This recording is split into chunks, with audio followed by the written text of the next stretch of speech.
या देवी सर्वभूतेषु मा शक्तिरूपेण संस्थिता नमस्तस्यै नमस्तस्यै नमस्तस्यै नमो नमः। ओम दुम दुर्गाय नमः। जय माता दी। प्रिय भक्तगणों, माँ भगवती जगदम्बा सदैव अपनी कृपा आप और आपके पूरे परिवार पर बनाए रखें। नवरात्रि में श्री दुर्गा सप्तशती का पाठ करना अत्यंत ही श्रेष्ठ माना जाता है। ऐसा शास्त्रों में कहा गया है। नवरात्रों के दिनों में माँ दुर्गा की विशेष पूजा अर्चना की जाती है। तो मैं यह दुर्गा सप्तशती का पवित्र भेंट मैं इस पवित्र दिनों आपके समक्ष प्रस्तुत करके अपने आप को भाग्यशाली अनुभव कर रही हूँ। सबसे पहले कवच, अर्गला, कीलक और इसके बाद श्री दुर्गा सप्तशती का अध्याय, अंत में नव दुर्गा की आरती। प्रिय भक्तगणों, कवच, कीलक, अर्गला के बिना दुर्गा सप्तशती का पाठ अधूरा होता है। ये खुद ब्रह्मा जी ने मार्कंडे ऋषि से कहा था। इसके बाद ही पाठ करना उचित होता है। माँ दुर्गा का ध्यान करते हुए श्री दुर्गा कवच, जो श्री दुर्गा सप्तशती का ही हिस्सा है और 18 पुराण के अंदर एक मार्कंडे पुराण का एक अहम भाग है। यह श्री दुर्गा सप्तशती पाठ दुर्लभ तथा तुरंत फल देने वाला है। इसके पाठ से ही मनुष्य की तीनों प्रकार की दैहिक, दैविक और मानसिक विकार समाप्त होते हैं तथा धन, वैभव, यश, मोक्ष की प्राप्ति होती है। इसलिए इस श्री दुर्गा सप्तशती पाठ को प्रत्येक मनुष्य को जरूर सुनना या पढ़ना चाहिए, ऐसा ब्रह्मा जी कहते हैं। तो आइए भक्तगणों, बड़ी ही भक्ति भाव से श्री दुर्गा सप्तशती का पाठ श्रवण करते हैं। मार्कंडे जी ने ब्रह्मा जी से कहा, हे पितामह, इस सृष्टि में परम गोपनीय, सभी प्रकार से मनुष्यों का रक्षक और जो अब तक अज्ञात हो, ऐसा कोई साधन मुझे बतलाने की कृपा करें। ब्रह्मा जी ने कहा, संपूर्ण प्राणियों का हितकारी, पवित्र एवं परम गोपनीय उपाय तो केवल एक देवी का कवच ही है। हे मुनिवर, उसे आप श्रवण करें। देवी की 9 मूर्तियां हैं। उन्हें 9 दुर्गा के नाम से जाना जाता है। उन शक्तियों के नाम मैं अलग अलग बताता हूँ, जो इस प्रकार है। पहला नाम शैलपुत्री, दूसरा ब्रह्मचारिणी, तीसरा चंद्रघंटा, चौथा कुष्मांडा, 5वां स्कंद माता, 6ठा कात्यायनी, 7वां कालरात्रि, 8वां महागौरी तथा 9वां सिद्धिदात्री है। जो व्यक्ति अग्नि से दग्ध हो रहा हो, रणभूमि में शत्रुओं द्वारा आच्छादित हो गया हो अथवा भीषण संकट पात्र अवस्था में हो, तो वह मनुष्य यदि जगत जननी माँ दुर्गा के शरण में हो जाए तो किसी भी अवस्था में उसका अनिष्ट नहीं हो सकता। वह किसी भी विपत्ति में नहीं पड़ सकता तथा वह रोग, दुख, भय आदि बाधाओं से मुक्त हो जाता है। हे देवी, जो लोग भक्ति युक्त होकर आपका स्मरण करते हैं, उनकी दिनों दिन उन्नति होती रहती है। हे देवी, अपने आराधक की तुम निश्चय ही रक्षा करती हो। चामुंडा देवी का वाहन प्रेत, बराही का महिष, इंद्री का एरावत नामक हाथी और वैष्णवी का गरुड़ है। महेश्वरी बैल पर तथा कौमारी मोर पर सवार हैं। विष्णुपति महालक्ष्मी हाथ में कमल लिए कमलासन पर विराजती हैं। श्वेत वर्णा ईश्वरी बैल पर तथा ब्रह्मचारिणी समस्त अलंकारों से विभूषित होकर हंस पर आरूढ़ हैं। समस्त देवियां अनेक अलंकारों एवं रत्नों से सुसज्जित होकर योग शक्तियों से पूर्ण हैं। इनके अतिरिक्त और भी अनेक देवियां हैं, जो दानवों के दल तथा संतों की सहायता के लिए क्रोधाकृत से रथ में सवार रहती हैं।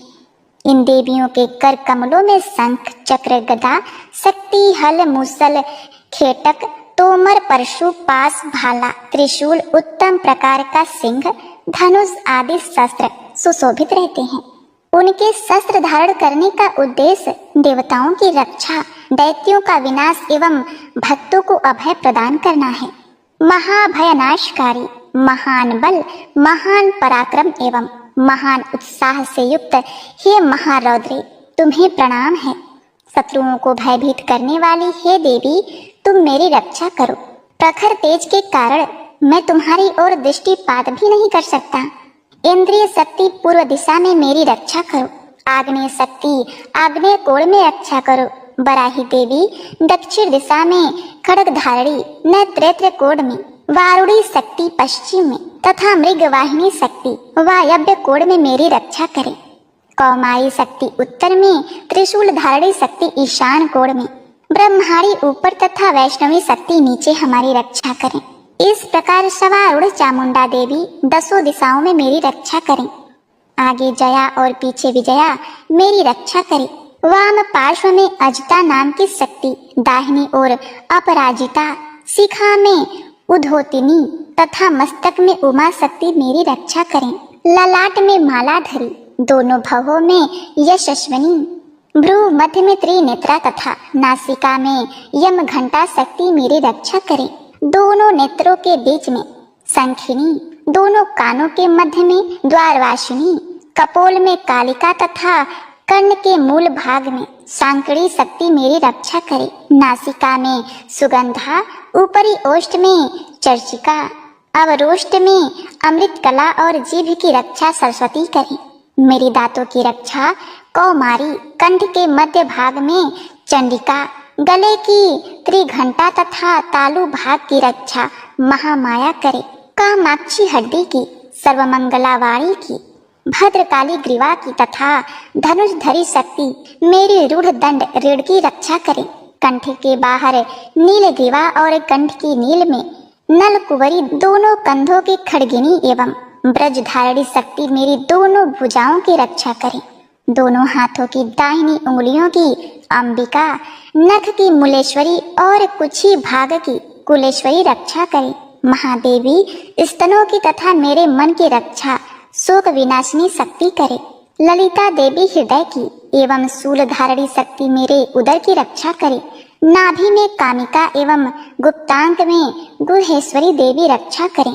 कामिका तथा पूतना लिंग की और महिषवाहिनी गुदा की रक्षा करें। भगवती कटी प्रवेश में तथा विंध्यवासिनी घुटनों की रक्षा करे। संपूर्ण कामनाओं को देने वाली महाबाला मेरे जंघा की रक्षा करे। दोनों पैर की हड्डियों की नारसिंही, दोनों पैरों के पिछले भाग की तेजस्वी देवी, पैर की अंगुलियों की श्री देवी तथा तलुओं की रक्षा सलवासिनी करें। दंडष्ट्रा कराली, नखों की ऊर्ध्व केशनी देवी, केश की कौवेरी, रोमावली के छिद्रों में तथा वागेश्वरी मेरी त्वचा की रक्षा करे। पार्वती देवी रक्त, मज्जा, चर्बी, मांस, हड्डी और मेद की रक्षा करे। काल रात्रि आंतों की, मुकुटेश्वरी पित्त की, पद्मावती पद्मकोश की, चूड़ामणि कफ की, ज्वालामुखी नख राशि में उत्पन्न तेज की तथा अभेदा शक्ति संधि स्थलों की रक्षा करे। ब्रह्माणी शुक की, छत्रेश्वरी छाया की, धर्म धारणी शक्ति हमारे अहंकार, मन और बुद्धि की रक्षा करे। ब्रजहस्ता प्राण, अपान, व्यान, उदान और समान वायु तथा कल्याण शोभना शक्ति हमारे प्राण की रक्षा करे। रज रूप गंध शब्द तथा स्पर्श रूप विषयों का अनुभव करते समय योगिनी एवं हमारे सत्व, रज एवं तमोगुण की रक्षा नारायणी देवी करें। वराही आयु की, वैष्णवी धर्म की, चक्रणी यश, कीर्ति, लक्ष्मी, धन और विद्या की रक्षा करें। हे इंद्राणी, तुम मेरे कुल की एवं हे चंडिके, तुम हमारे पशुओं को रक्षण प्रदान करो। महालक्ष्मी पुत्रों की तथा भैरवी हमारे भार्या की रक्षा करे। सुपथा देवी पथ की, क्षेमकरी मार्ग की, महालक्ष्मी राज दरबार की एवं सर्वव्यापिनी विजया देवी भय से मेरी रक्षा करे। हे देवी, इस कवच में जिस शरीर स्थान की रक्षा की बात नहीं कही गई है, उस सभी स्थानों की पाप विनाशिनी जयंती देवी रक्षा करें। कल्याण का इच्छुक व्यक्ति इस कवच का पाठ किए बिना कहीं भी गमन न करें। इस कवच का पाठ करने वाला व्यक्ति जिन जिन स्थानों पर जाता है, उसे उन सभी स्थानों पर धन की प्राप्ति, समस्त कामनाओं की उपलब्धि एवं विजय की प्राप्ति होती है। वह मनुष्य जिस वस्तु की इच्छा करता है, वह वस्तु उसे निश्चित ही मिल जाती है। इस दुर्गा कवच का पाठ करने वाला इस भूमि पर अतुल ऐश्वर्य प्राप्त करता है तथा उसे किसी से भय प्राप्त नहीं होता और वह युद्ध में विजेता होता है। उस व्यक्ति की पूजा त्रैलोक्य में होता है। यह कवच देवताओं के लिए भी दुर्लभ है। इस देवी कवच का जो लोग श्रद्धा पूर्वक त्रिकाल पाठ करते हैं, उन्हें देवी कला प्राप्त होता है। तथा वे त्रैलोक में किसी से परास्त नहीं होते। वह प्राणी शतायु होता है तथा उसकी कभी अकाल मृत्यु नहीं होती। उसके तुला एक प्रकार का रोग जो सिर में खाज के रूप में होता है, विस्फोटक, चेचक आदि समग्र रोग नष्ट हो जाते हैं। उसे कनेर, भांग, अफीम आदि सर्प, बिच्छू आदि के दंश द्वारा उत्पन्न होने वाला विष का प्रभाव नहीं होता। किसी प्रकार के तांत्रिक कर्म, मारण, मोह, वशीकरण, उच्चाटन, विद्वेषण उसे व्याप्त नहीं होते। मंत्र, यंत्र, पृथ्वी एवं आकाश में गमन करने वाले ग्राम देवतादि, जलोत्पन्न, उपदेश शक्ति, समस्त देवतादि, समस्त कुल देवता, कंठमाला, डाकिनी, शाकनी तथा अंतरिक्षचारी, भूत, पिशाच, यक्ष, गंधर्व, राक्षस, ब्रह्म राक्षस, बेताल, कुष्मांड तथा भीषण, भैरवादी समस्त अनिष्टकारक जीव इस कवच के पाठ करने वाले व्यक्ति को देखते ही स्वयं नष्ट हो जाते हैं। इस कवच के पाठकर्ता को राज सम्मान प्राप्त होता है।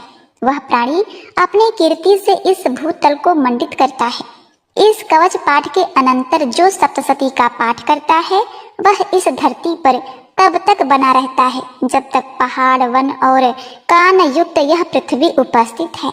इस कवच का नित्य प्रति पाठ करने वाला व्यक्ति देह त्याग के पश्चात महामाया की कृपा से परम पद का अधिकारी होता है। वह शिव सानिध्य को प्राप्त कर आनंद पूर्वक निवास करता है। इस प्रकार देवी कवच समाप्त। मार्कंडे जी ने कहा, जगत अंबिका के स्वरूप भूत जयंती, मंगला काली, भद्रकाली, कपालिनी, दुर्गा, क्षमा शिवा, धात्री, स्वाहा, स्वधा आदि देवियों को हम प्रणाम करते हैं।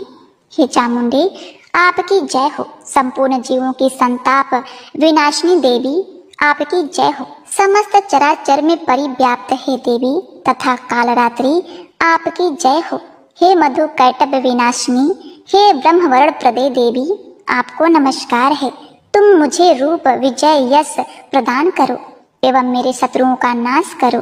हे महिषासुर विनाशिनी एवं भक्तों की सुखदायिनी देवी, आपको मेरा नमस्कार है।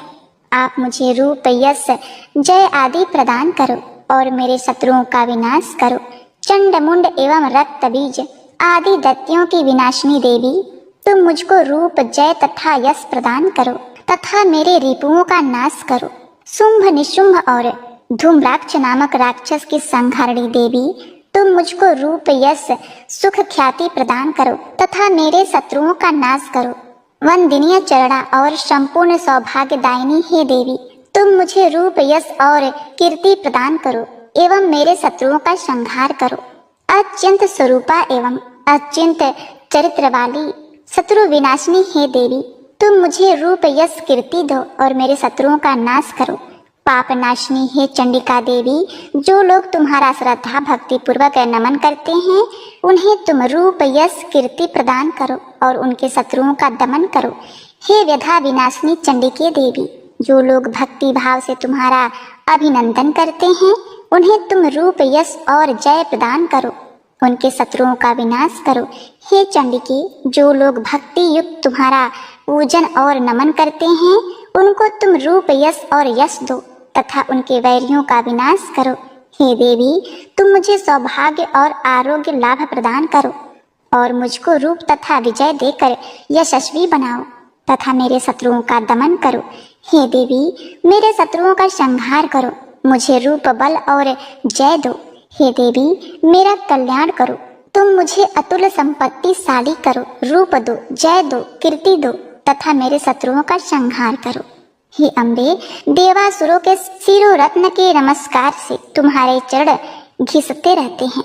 हे भगवती, तुम मुझे रूप दो, जय दो, यश दो तथा मेरे शत्रुओं का विनाश करो। हे देवी, तुम अपने भक्त जनों को विद्वान, यशस्वान, धनवान बनाओ। तुम मुझको रूप, जय, यश प्रदान करो तथा मेरे दुश्मनों का नाश करो। प्रबल दैत्यों के गर्भ को चूर करने वाली हे चंडिके, तुम शरणागत को रूप, जय, यश दो और मेरे दुश्मनों का नाश करो। हे चार भुजाधारी ब्रह्मा द्वारा वंद्य परमेश्वरी, तुम मुझे रूप, जय, कीर्ति दो और मेरे शत्रुओं का क्षय करो। हे अंबिके, तुम्हारी स्तुति भगवान विष्णु सदैव किया करते हैं। तुम मुझे रूप, जय, यश दो तथा मेरे शत्रुओं का संहार करो। भगवान शिव द्वारा स्तुति प्राप्त है परमेश्वरी। तुम मुझे रूप जय यश दो और मेरे शत्रुओं का संहार करो। सचिपति देवराज इंद्र के द्वारा शुद्ध भाव से पूजिता है परमेश्वरी। तुम मुझको रूप जय कीर्ति दो और मेरे शत्रुओं का संहार करो। अपनी प्रचंड भुजाओं द्वारा दानवों के दर्भ का दलन करने वाली हे देवी, तुम मुझको रूप दो, जय दो, कीर्ति दो और मेरे शत्रुओं का नाश करो। अपने भक्त जनों को अत्यंत आनंद प्रवर्धनी हे अंबिके, तुम मुझे रूप जय यश देकर मेरे शत्रुओं का दमन करो। हे देवी, तुम्हारी इच्छा के अनुरूप कार्य करने वाली कुलीना सुंदर पत्नी मुझे प्रदान करो, जो संसार सागर से उद्धार करने वाली हो। इस देवी ध्यान स्रोत का पाठ कर जो भक्त दुर्गा सप्तशती का पाठ करते हैं, उन्हें दुर्गा सप्तशती पाठ करने का संपूर्ण फल प्राप्त होता है तथा भगवती के अनुग्रह से उन्हें प्रचुर धन का लाभ होता है। इस प्रकार अगला स्त्रोत समाप्त होता है। अब आइए सुनते हैं किलिक स्त्रोत। मार्कंडे मुनि ने कहा, जिस आशुतोष भगवान शिव का विशुद्ध ज्ञान ही शरीर रूप है, जिनके तीनों नेत्र तीनों वेदों के समान है, जिन्होंने अपने मस्तक पर चंद्र धारण कर रखा है तथा संपूर्ण कल्याण के कारणभूत हैं, ऐसे भगवान शिव की मैं वंदना करता हूँ। यह किलक सप्तशती पाठ के लिए सप्तशती मंत्रों के अगण्य भूत स्वरूप है। जो लोग इस किलक का पाठ करते हैं, उनका सदैव मंगल होता है। इस किलक पाठ से उच्चाटन आदि कर्म सिद्ध होते हैं और इस स्त्रोत के पाठ करने से ही भगवती दुर्गा उन पर प्रसन्न होती हैं। उच्चाटन आदि कर्मों की सिद्धि तथा भीषण व्याधि विनाशक के निमित्त यंत्र मंत्र तंत्र आदि कार्यों तथा व्याधि मुक्ति के लिए रसायन आदि औषधि की आवश्यकता पड़ती है, परंतु इस किलक के पाठ मात्र से ही बिना तंत्र मंत्र तथा औषधियों के ही उच्चाटन आदि क्रियाएं संपन्न होती है तथा संपूर्ण रोगों का नाश होता है। जहाँ अन्य मंत्रों आदि के जाप से जो फल प्राप्ति होती है, वही केवल दुर्गा सप्तशती के पाठ मात्र से ही समस्त सिद्धियां उपलब्ध होती हैं। अब आप ही विचार कीजिए कि इन दोनों में कौन सर्वश्रेष्ठ है। इस शंका रूपी प्रश्न के समाधान में भगवान शंकर ने दुर्गा सप्तशती को ही बताया कि यही दुर्गा सप्तशती सर्वोत्तम फलदायक है। दुर्गा सप्तशती के पाठ मात्र से ही पाठक के पुण्य की अक्षय वृद्धि होती है। ऐसा देखकर भगवान शंकर ने दुर्गा सप्तशती को गुप्त रखा, अर्थात सप्तशती के समस्त मंत्रों को किलक कर दिया। जो व्यक्ति कृष्ण पक्ष की चतुर्थी या अष्टमी को स्थिर चित्त से दुर्गा सप्तशती का पाठ करता है, उसका निसंदेह रूप से मंगल होता है। जो लोग अपना संपूर्ण द्रव्य दुर्गा को अर्पण कर प्रसाद स्वरूप में उस धन का उपयोग करते हैं, भगवती निश्चित ही उन लोगों पर प्रसन्न होती हैं, क्योंकि सप्तशती के फल को शिव जी ने किलक कर रखा है। जो लोग पहले किलक का पाठ करके पश्चात सप्तशती का पाठ करते हैं, वे अनंत काल में सिद्धि देवी के पार्षद और गंधर्व योनि को प्राप्त होते हैं। सर्वत्र भ्रमण करते रहने पर भी उन्हें कभी किसी प्रकार का भय नहीं होता, उनकी अकाल मृत्यु भी नहीं होती तथा अंत में वे मोक्ष के अधिकारी होते हैं। इस किलक को समझकर तथा उसका परिहार करने के पश्चात ही दुर्गा सप्तशती का पाठ करना उचित है। इस किलक के रहस्य को न जानकर जो व्यक्ति सप्तशती का पाठ करता है, उसका अनिष्ट होता है। भगवती की कृपा से ही नारियों को सौभाग्य और संतान सुख की उपलब्धि होती है। इस हेतु इस सप्तशती का पाठ करना आवश्यक है। इस स्तोत्र का पाठ मंद स्वर में करने से संपूर्ण सिद्धियों की प्राप्ति होती है। अतएव सर्वप्रथम किलक का पाठ करके ही सप्तशती का पाठ करना उचित है। जिस भगवती की कृपा कटाक्ष से मनुष्य को ऐश्वर्य, सौभाग्य, आरोग्य, संपत्ति, शत्रु विनाश एवं निर्वाण पद की प्राप्ति होती है, उस महामयी भगवती दुर्गा की स्तुति प्राणी क्यों नहीं करते। इस प्रकार किलक स्तोत्र समाप्त है। प्रिय भक्तगणों, इस दुर्गा सप्तशती के अध्याय में आपने सर्वप्रथम देवी कवच, देवी स्तोत्र, किलक स्तोत्र का पाठ किया। अब दुर्गा सप्तशती के प्रथम अध्याय का पाठ करेंगे। महर्षि मार्कंडे बोले, सूर्य के पुत्र सावर्णी की उत्पत्ति की कथा विस्तार पूर्वक कहता हूँ, सो सुनो। सावर्णिक महामाया की कृपा से जिस प्रकार मनवंतर के स्वामी हुए, उनका ही हाल सुनो। पहले स्वारोचित नामक राज्य था। वह प्रजा को अपने पुत्र के समान मानते थे, तो भी कोलावंशी राजा उनके शत्रु बन गए। दुष्टों को दंड देने वाले राजा सुरथ की उनके साथ लड़ाई हुई। कोला विध्वंसियों की संख्या में कम होने पर भी राजा सुरथ युद्ध में उनसे हार गए। तब वह अपने नगर में आ गए। केवल अपने देश का राज्य ही उनके पास रह गया और वह उसी देश के राजा होकर राज्य करने लगे। किंतु उनके शत्रुओं ने उन पर वहां आक्रमण कर दिया। राजा को बलहीन देखकर उनके दुष्ट मंत्रियों ने राजा की सेना और खजाना अपने अधिकार में कर लिया। राजा सुरथ अपने राज अधिकार को हार कर शिकार खेलने के बहाने घोड़े पर सवार होकर वहां से एक भयंकर वन की ओर चले गए। उस वन में उन्होंने महर्षि मेधा का आश्रम देखा। वहां मेधा महर्षि अपने शिष्यों तथा मुनियों से सुशोभित बैठे हुए थे और वहां कितने ही हिंसक जीव परम शांति भाव से रहते थे। राजा सुरथ ने महर्षि मेधा को प्रणाम किया और महर्षि ने भी उनका उचित सत्कार किया। राजा सुरथ महर्षि के आश्रम में कुछ समय तक ठहरे। अपने नगर की ममता के आकर्षण से राजा अपने मन में सोचने लगे, पूर्व काल में पूर्वजों ने जिस नगर का पालन किया था वह आज मेरे हाथ से निकल गया। मेरे दुष्ट एवं दुरात्मा मंत्री मेरे नगर की अब धर्म से रक्षा कर रहे होंगे या नहीं।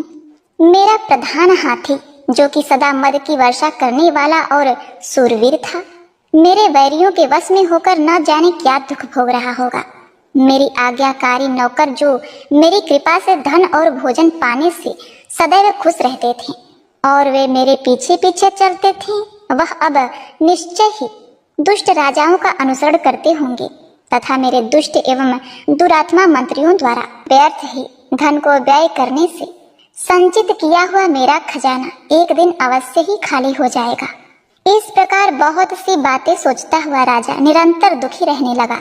एक दिन राजा सुरथ ने महर्षि मेधा के आश्रम के निकट एक वैश्य को देखा। राजा ने उससे पूछा, भाई तुम कौन हो? यहाँ तुम्हारे आने का क्या कारण है और तुम मुझे शोकग्रस्त अनमने से दिखाई देते हो, इसका क्या कारण है? राजा के यह नम्र वचन सुनकर वैश्य ने महाराज सुरथ को प्रणाम करके कहा। वैश्य बोला, राजन मेरा नाम समाधि है। मैं धनियों के कुल में उत्पन्न एक वैश्य हूँ। मेरे दुष्ट स्त्री पुत्र आदिकों ने लोभ से मेरा सब धन छीन लिया है और मुझे घर से निकाल दिया। मैं इस तरह दुखी होकर इस वन में चला आया हूँ और यहाँ रह रहा हूँ। मैं इस बात को भी नहीं जानता कि अब घर में इस समय सब कुशल से हैं या नहीं। यहाँ मैं अपने परिवार का आचरण संबंधी कोई समाचार भी नहीं पा सकता कि वह घर में इस समय सकुशल है या नहीं। मैं अपने पुत्रों के संबंध में यह भी नहीं जानता कि वह सदाचारी हैं या दुराचारी में फंसे हुए हैं। राजा बोले, जिस धन के लोभी स्त्री पुत्रों ने तुम्हें घर से निकाल दिया है, फिर भी तुम्हारा चित्त उनसे प्रेम क्यों करता है? वैश्य ने कहा, मेरे विषय में आपका ऐसा कहना ठीक है, किंतु मेरा मन इतना कठोर नहीं है। यद्यपि उन्होंने धन के लोभ में पड़कर पितृ स्नेह को त्याग कर मुझे घर से निकाल दिया है, तो भी मेरे मन में उनके लिए कठोरता नहीं आती। हे महामते, मेरा मन फिर भी उनमें क्यों फंस रहा है? इस बात को जानता हुआ भी मैं नहीं जान रहा। मेरा चित्त उनके लिए दुखी है। मैं उनके लिए लंबी लंबी सांसें ले रहा हूँ। उन लोगों में प्रेम नाम को नहीं है, फिर भी ऐसे निस्नेहियों के लिए मेरा हृदय कठोर नहीं होता। महर्षि मार्कंडेय जी ने आगे कहा, हे ब्राह्मण, इसके पश्चात महाराज सुरथ और वह वैश्य दोनों महर्षि मेधा के समीप गए और उनके साथ यथा योग न्याय संभाषण करके दोनों ने वार्ता आरंभ की।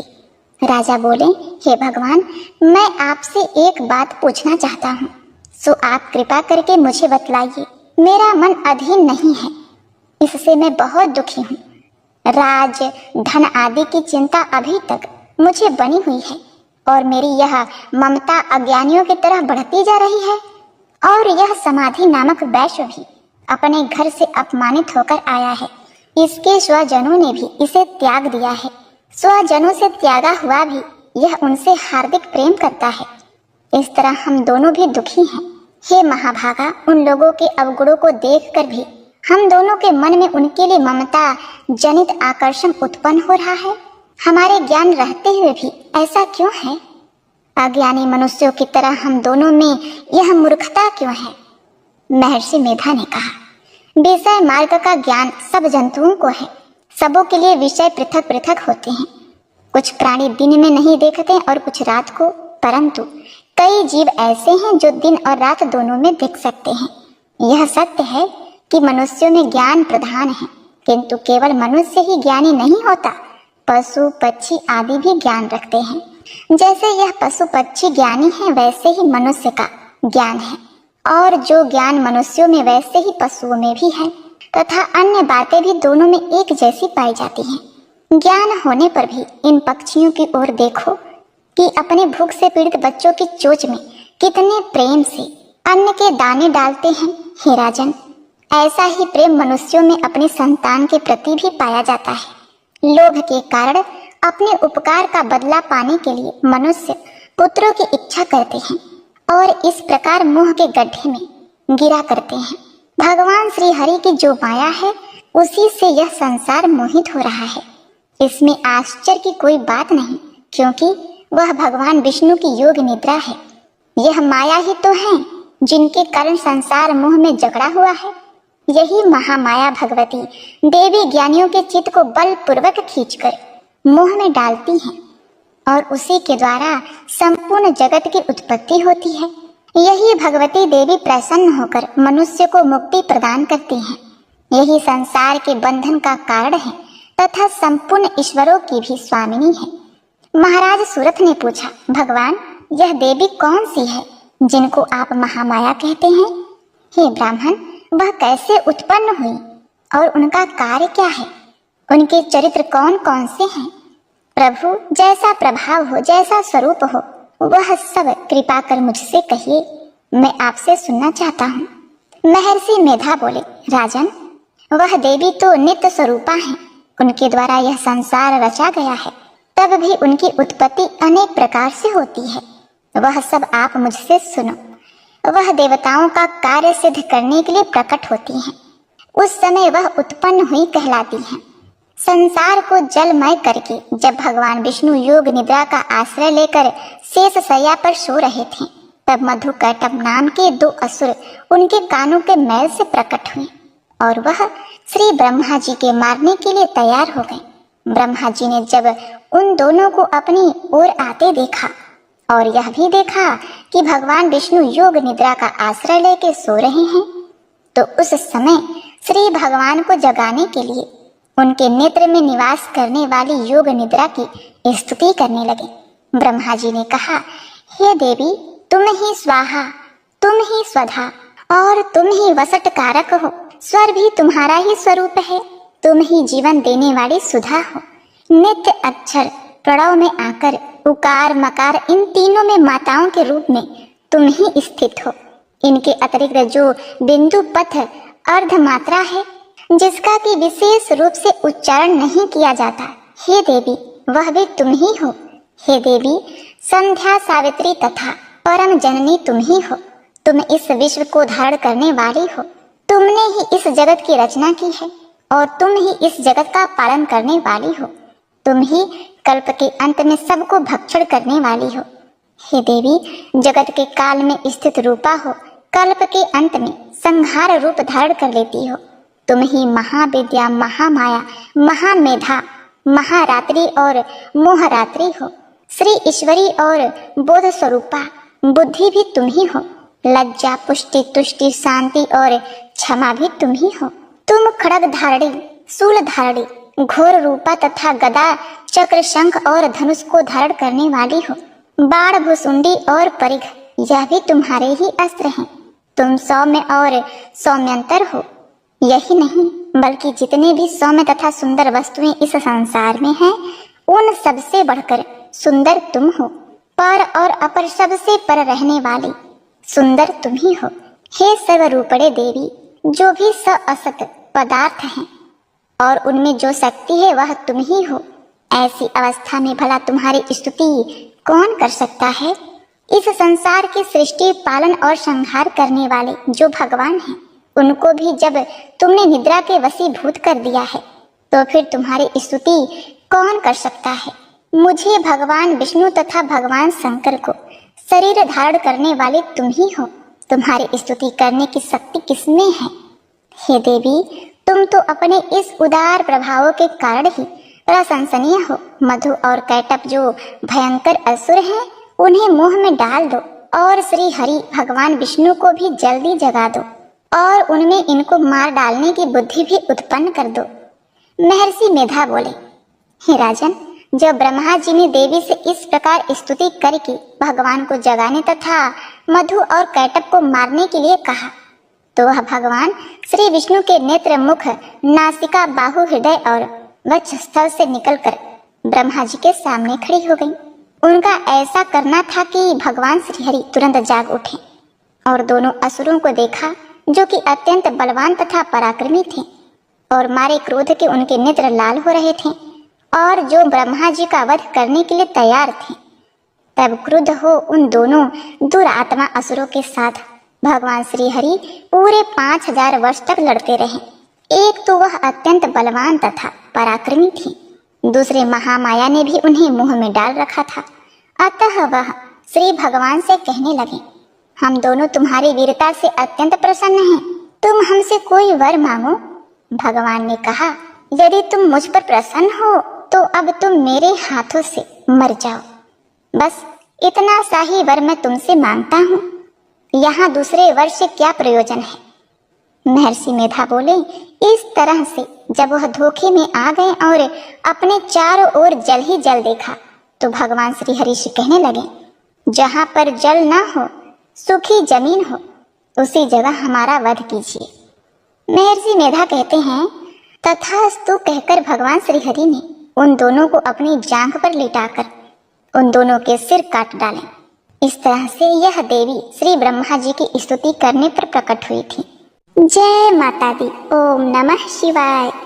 दुर्गे माँ तेरी आरती गाऊं, नौ दुर्गे माँ तेरी आरती गाऊं, अम्बे महारानी तेरी आरती गाऊं, आरती गाऊं मैया तुमको मनाऊं, आरती गाऊं मैया तुमको मनाऊं, अम्बे महारानी तेरी आरती गाऊं, अम्बे महारानी तेरी आरती गाऊं। पहली प्रकटी देवी शैलपुत्री, दूसरी ब्रह्मचारी जग निर्मात्री, देख रूप बलिहारी मैं जाऊं, नौ दुर्गे माँ तेरी आरती गाऊं, तीसरी चंद्र घंटा शांति दायक, तीसरी चंद्र घंटा शांति दायक, चौथी कोसमांडा जग की नायक, माँ के चरणों में शीस नवाऊं, नौ दुर्गे माँ तेरी आरती गाऊं, नौ दुर्गे माँ तेरी आरती गाऊं। पांचवें स्कंद माँ भाग्य की दाती, पांचवें स्कंद माँ भाग्य की दाती, छठी कात्यायनी तुष्टि दाती, ज्योत जलाऊं मैया सुमिरन गाऊं, ज्योत जलाऊं मैया सुमिरन गाऊं, नौ दुर्गे माँ तेरी आरती गाऊं, नौ दुर्गे माँ तेरी आरती गाऊं। सातवीं काल रात्रि शुभ फलदायक, सातवीं काल रात्रि शुभ फलदायक, आठवीं महागौरी शक्तिदायक, महाशक्ति की महिमा मैं गाऊं, महाशक्ति की महिमा मैं गाऊं, नौ दुर्गे माँ तेरी आरती गाऊं, नौ दुर्गे माँ तेरी आरती गाऊं। नवी महामाई माँ सिद्धिदात्री, नवी महामाई माँ सिद्धिदात्री, नौ दुर्गा पूजन से पूर्ण नवरात्रि, नौ दुर्गा पूजन से पूर्ण नवरात्रि। दुर्गा पूजन का आनंद पाऊं, नौ दुर्गा माँ तेरी आरती गाऊं, नौ दुर्गा माँ तेरी आरती गाऊं। अम्बे महारानी तेरी आरती गाऊं, नौ दुर्गा माँ तेरी आरती गाऊं। आरती गाऊं मैया तुमको मनाऊं, आरती गाऊं मैया तुमको मनाऊं। अम्बे महारानी तेरी आरती गाऊं, अम्बे महारानी तेरी आरती गाऊं, अम्बे महारानी तेरी आरती गाऊं। बोलिए अम्बे मात की जय। हर हर महादेव।